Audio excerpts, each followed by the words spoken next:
The Battle of Leyte Gulf was more than just a clash of ships and aircraft. It was an event that reshaped the course of history. Fought from October 23 to October 26, 1944, it was the largest naval engagement in recorded history.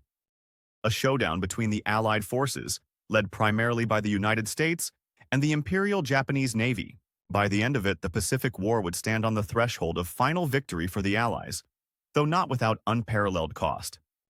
In the fall of 1944, the Allies were executing their strategy of reclaiming the Philippines, a campaign that began with General Douglas MacArthur's dramatic return.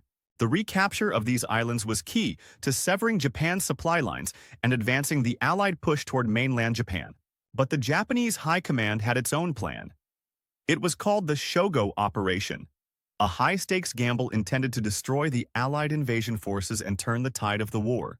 The battle itself wasn't a single engagement, but a series of interconnected confrontations spanning thousands of miles. The battles off Samar, Engaño, and Surigao Strait, to name a few. Each of these confrontations played a role in shaping an outcome as complex as the battle itself. One of the most compelling moments came with the action off Samar.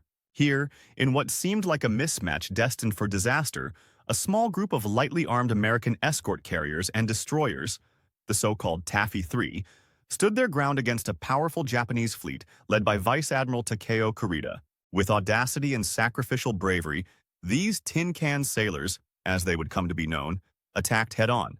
Their courage stunned the Japanese, who, perhaps thinking they were up against a much larger American force, ultimately retreated.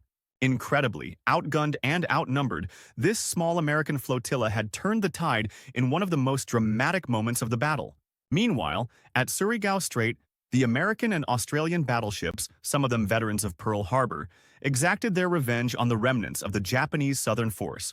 In what became one of the last battleship-on-battleship engagements in history, the Allied firepower overwhelmed the enemy, decisively crippling Japan's naval strength. But the consequences of Leyte Gulf extended well beyond the battlefield. When the smoke cleared, the Japanese Navy's capacity for large-scale operations was effectively destroyed.